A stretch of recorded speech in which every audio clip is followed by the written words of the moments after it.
You're listening to The Sports Fix. Portions of The Sports Fix brought to you by Harry Buffalo. Harry Buffalo, join the herd.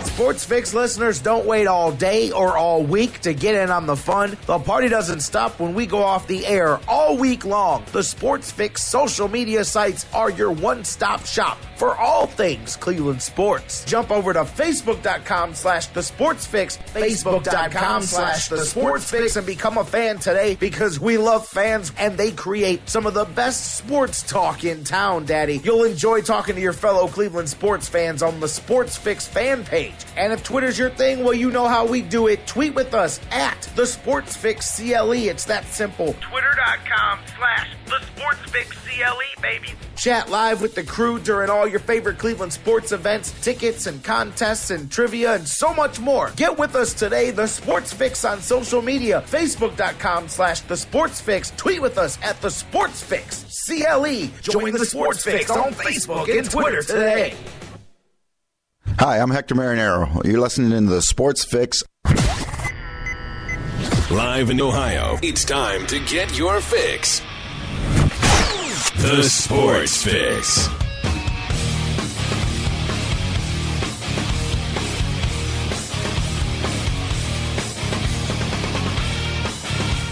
Welcome in, everybody. We are live on the air, off and running. The Sports Fix.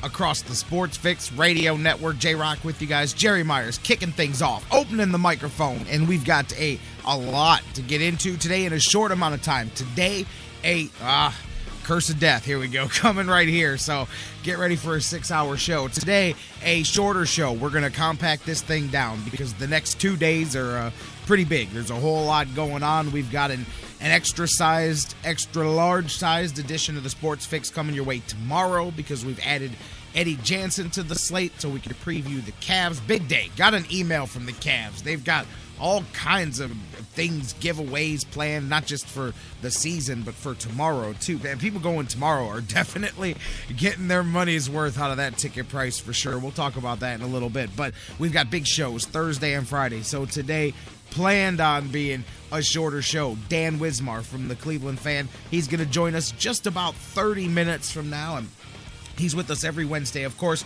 previewing the Buckeyes and what Ohio State's got coming up on the decks there. But we've got a lot more to talk about with Dan today. The first college playoff poll comes out yesterday, and they're going to update that every week here up until it's time for the first college football playoff. And as things sit right now, the Buckeyes check in on the first one at number 16, and we'll talk about that with the breakdown there with the top four and how things, of course, that's very fluid because not only is there a lot of time to go, but 3 and 4 play each other this weekend coming up. So right off the bat, somebody may be getting blown out of that conversation and then may find themselves back in. Who knows? There's a lot of intrigue in that one there as far as how it's going to break down. But we're going to talk about that with Dan Wismar. Florida State, I told you guys yesterday, I want to talk some more about that. Preview the Buckeyes. Dan Wismar from the Cleveland Fan coming up. World Series, of course, there's a Game 7. Was there any doubt? San Francisco did not heed my advice. I mean, hey, I said get the thing over with. I'm pretty sure they tried, but so did Kansas City, and here we sit. Matter of fact, I've got a whole lot of Game 7 stats and doohickeys coming your way here in a little bit as we get ready for the most exciting game in sports, playoffs, Game 7s, and the World Series, none bigger. We'll talk about that here in a little bit. NBA tipped off last night. A lot of things to get into. Browns, hey, we talked about this with John McMullen. The opponent coming up this week may change, and sure enough, it did. A couple of the few trades made yesterday at the trade deadline involved the Tampa Bay Bucks. We're going to talk about all of that, open up the phone line, so much more. Let's rock and roll and do it. Welcome into the Sports Fix. As I said just a few moments ago, J-Rock with you guys. Jerry Myers kicking things off across the Sports Fix Radio Network. Welcome in, whether you're listening every day, or today's the first day that you're here across that network, maybe on TuneIn and TuneIn's radio apps worldwide. Love that. Maybe on Spreaker and Mixler and their respective digital applications, or perhaps you listen to the show right on our website, the home base, thesportsfix.net. However you do, thank you so much for being here with us live each and every weekday at noon, and thank you to the thousands of you around the world who listen 24 hours a day, 7 days a week on digital delay, places such as iHeartRadio, the world's largest internet radio provider, iTunes, Stitcher Radio, CarPlay, SoundCloud, all the different places that you guys listen to the show. Thank you guys. And I'll tell you what, speaking of that, quickly, the other day I mentioned how I was just checking one of the sites and noticed all the different locations. And now Spreaker has added geolocating to their statistics as well. They've always given me numbers, and the cool thing about that is that the iHeart numbers come through there too, but it's not, I've always just had blanket numbers from them. They've just added the location to that site too, and just it only goes back a little bit. I think I can only go back 6 months instead of the full time that we've been on the air, but just that little window that I got to see opened up a whole new spectrum of places that are listening to the show. And the coolest thing was even on Spreaker. I told you guys, the international people listening, it's crazy. 90% of the listeners in the last 6 months on Spreaker have come from the United States, but 10% outside the United States. That's on one individual site, a significant enough percentage to show you something right there. And the various cities as well. It always amazes me, both on any of the sites, whether we're talking Spreaker, Stitcher, SoundCloud, how low Cleveland is on the list. I mean, of course, Cleveland's always in the top 5 or 10 for the sites because it's a Cleveland-based show, but it's not number one on any of them. It's always in that 5 to 10 range, which is amazing. But I told you guys, it just shows how much you guys are all over the place, and Cleveland sports fans are spread all over. And I mean, unless it's just a bunch of people that like hearing that guy from Cleveland drone on for 2 hours a day, I'm pretty sure you've got some kind of emotional connection to the content of the show. But it was cool to see that, and I love seeing that. Thank you guys so much for doing it and letting us do this thing with you every day. And speaking of, be a part of the show as I'm rambling on here, getting all soft and sappy. 216-539-7535. 216-539-7535. Hit a brother up. Let me know what you're feeling today. Let me know anytime you're listening to the show what you think. The phone lines are open 24 hours a day. Or if you can't get to the phones, hit us up on Facebook, facebook.com/thesportsfix. Tweet with us at thesportsfixcle. Email us, thesportsfix@aol.com, 216-539-7535. Facebook.com. Twitter at thesportsfixcle. Facebook.com/thesportsfix. There we go. Forgot to finish that one. Email us, thesportsfix@aol.com. As I said, Dan Wismar coming up in just a little bit. I'll talk baseball in just a few. I wanted to, before I even get into anything, throw back to yesterday's show. And this is what I love when I talk about you guys interacting with us. I love to hear you guys' thoughts on the shows and different things and that. And that's what I mean. Even though it's not live, it's live to you, whatever time you're listening to the show. But throw back to something I was talking about yesterday. And I say it all the time. I don't like to do hindsight, especially when you're looking at, obviously certain coaching decisions or game decisions are always going to be looked at in hindsight, but I'm always careful. I said that the other day when I was questioning. I said, I know there's a reason and I'd love to hear it, but I don't know why we didn't use Crowell more, and it was good to hear Mike Pettin expound on that a bit, and it made total sense. And I said, well, I completely understand the answer to that one. And it was kind of what I thought anyway, because simply you've had ball control issues. You've had problems with wrapping up that ball with Crowell, had a few balls get loose on him. Plus, he is still a rookie, and you've got more ball safety issues with the veteran and with the guy who's been there. And the Browns just wanted to make sure that they didn't fumble away, literally, no pun intended, fumble away a game there at the end, that they were working hard to make sure that they put in the bag. So, that made a lot of sense because, still earlier in the game, that doesn't necessarily explain why he didn't get in. I get it that it just didn't work out that way, but that's again, looking back, it's easy for us to sit here and say that, but I was curious, made sense, and I was glad to hear that because at least it was something that he addressed right away. He said, hey, man, I want to see him run the ball more. I said, cool, coach, we're right here because I want to see the Crow run the rock a little bit more too. Love to see him run that rock here, especially man, that up front there, man, McCoy, Buckeyes, talking Buckeyes later.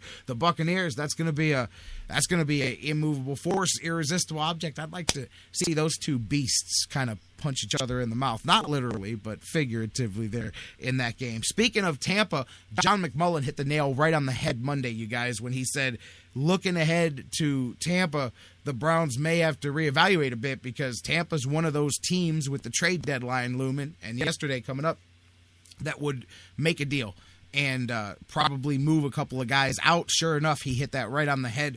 Bucks made a couple of trades yesterday. Their starting safety, Mark Barron, they traded him to the Rams, and they also traded their substitution linebacker and a guy who's a pretty strong special teams force for them, linebacker Jonathan Casillas. He went to the Patriots. Of course, Patriots are still trying to buck up there with O.J. Mayo or all that. Jared Mayo. I'm thinking basketball. I'm all over the place here this morning.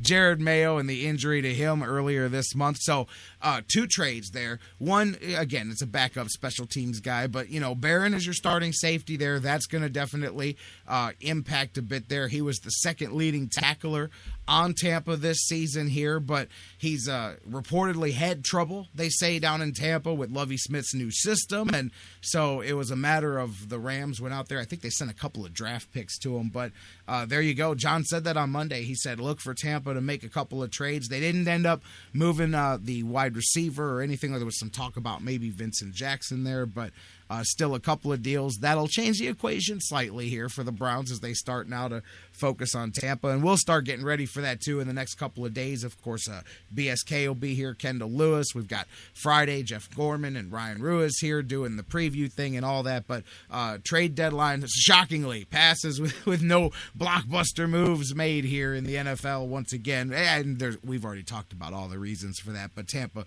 makes a few moves there. Browns now focusing on Tampa here coming up this weekend. We'll start talking about that. Let's take a break, come back, and let's focus. Well, you know what? Before we hit the break, NBA last night tipped off too, and I don't know how many of you guys got a chance to check any of the games out last night. First things first, for anybody, and this is why I think it's amazing. I saw, and take what I'm about to say with a grain of salt. So I saw the photo that's on the cover of Scene magazine.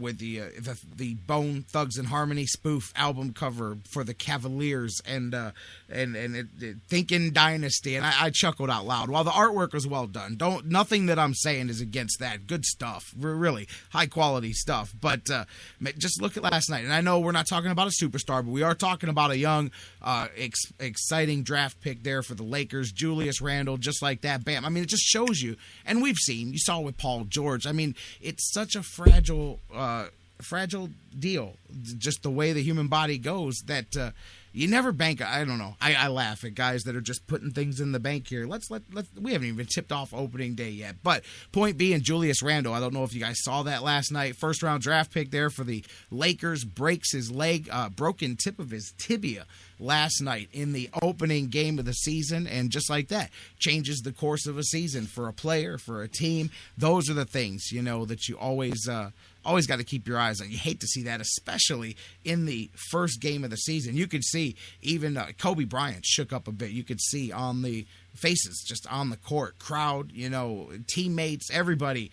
But you could even see Kobe as he just kind of had that look like, really? This is how the season begins there? And, especially for a kid, first time out there and getting an opportunity to go out. But it just goes to show you how quickly and how easily things can change, seasons can change, all of that. So before we're looking ahead to next year and June, and we've already got the parade route planned, let's enjoy tomorrow, because I'm telling you now.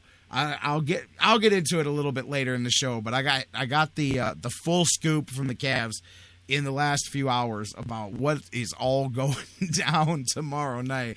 It's going to be crazy. I mean, the media world, the entertainment world is coming down on Cleveland. I mean, stars galore, VIP supposedly putting in reserves for these seats here tomorrow night. It's going to be a big deal down there. NBA though tipped off last night, and again, for those of you guys that didn't see that, of course, that was a shame last night what happened there with the Lakers and Randle there. But anyways, we're going to preview the Cavs tomorrow with Eddie Jansen. I'm going to tell you some more about the other stuff here a little bit later on in the show as we get ready to head into tomorrow. But definitely Cavaliers, there's a whole lot of value for your money. Well, no, not necessarily. I shouldn't say that, because unless some of you spend a whole lot of money on your tickets for tomorrow night, that is for sure.